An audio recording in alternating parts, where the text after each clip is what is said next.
ఉన్నారు? బాగున్నారా? బాగుండాలనే కోరుకుంటున్నాను. అందరూ బాగుండాలి, అందులో నేను ఉండాలి. ఇప్పుడు సమ్మర్ స్పెషల్ ఏంటో తెలుసా? Ice cream. Water melon ice cream అంటే చాలా చిన్నపిల్లలు చాలా ఇష్టంగా తింటారు కదా.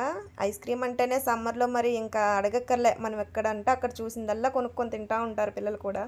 మనం కూడా తింటూ ఉంటాం కదా అప్పుడప్పుడు.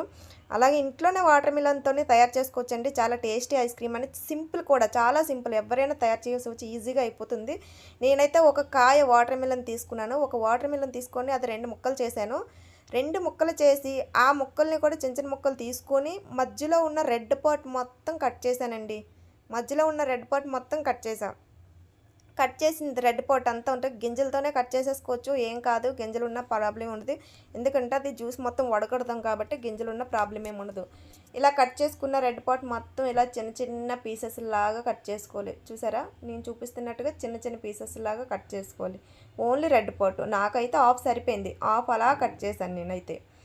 ఇలా చిన్న చిన్న పీసెస్ లాగా కట్ చేసుకున్న ముక్కలు ఉన్నాయి కదండి, ఇవన్నీ పక్కన పెట్టుకొని ఇప్పుడు ఒక మిక్సీ బౌల్ తీసుకోవాలి.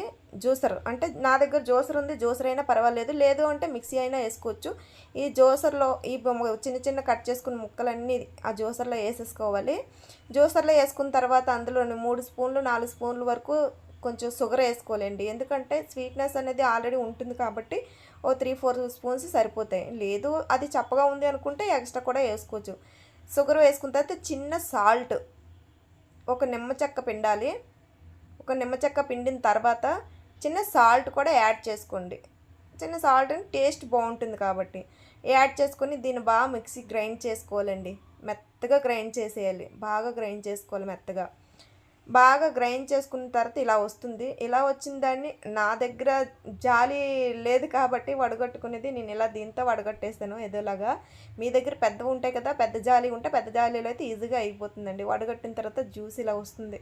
చూసారా రెడ్గా ఎలాగొచ్చిందో. ఇందులోని కలర్స్ ఏమీ కలపడం లేదు, ఫుడ్ కలర్స్ అవి ఏం లేదు, న్యాచురల్ జ్యూస్ అనమాట ఇది. కట్ చేసి ఇలాగ కలర్ వచ్చింది కదా, వచ్చిన జ్యూస్ని ఇలాగ ఐస్ క్రీమ్ బౌల్స్ అన్నీ నీట్గా రెడీ చేసి పెట్టుకున్నాను. నేను ఆల్రెడీ ముందే నీట్గా కడిగి పెట్టుకున్నాను. అందులో ఈ వాటర్ మొత్తం అలా ప్రతి దాంట్లో వేసుకోవాలండి. అన్నిట్లో ఫుల్ఫిల్ చేసుకోవాలి. ఇలా చూసారా, ఇందులో చూపిస్తున్నట్టుగా అన్నిట్లో ఇలా ఫుల్ఫిల్ చేసుకోవాలి.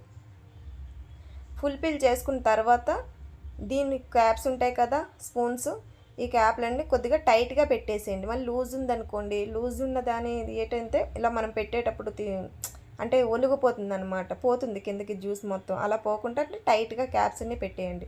క్యాప్స్ అన్నీ పెట్టేసిన తర్వాత డీప్ ఫ్రిడ్జ్ ఆన్ చేసుకుని హైలో పెట్టుకొని డీప్ ఫ్రిడ్జ్లోనే పెట్టండి. డీప్ ఫ్రిడ్జ్లో పెట్టిన తర్వాత ఒక 8 అవర్స్ 8 or 9 అవర్స్ తీసి ఉంచి తర్వాత తీసి పెట్టుకోండి. తీసిన తర్వాత ఇలాగ కొంచెం కూల్ వాటర్ తీసుకొని ఒక ఐస్ క్రీమ్ తీసి అందులో డిప్ చేయండి. ఒక 2-3 సెకండ్స్ డిప్ చేయండి. బాగా డిప్ చేసిన తర్వాత ఐస్ క్రీమ్ చాలా ఈజీగా వచ్చేస్తుందండి. అలా డిప్ చేస్తే ఒక సెకండ్ వెంటనే అయితే రాదు. ఇలాగ చూసారా ఐస్ క్రీమ్ ఎలా వచ్చేసిందో, అలా వచ్చిందా?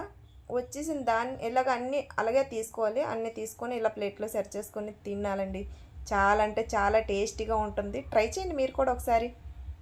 వెళ్తే లైక్ కొట్టే మర్చిపోకండి.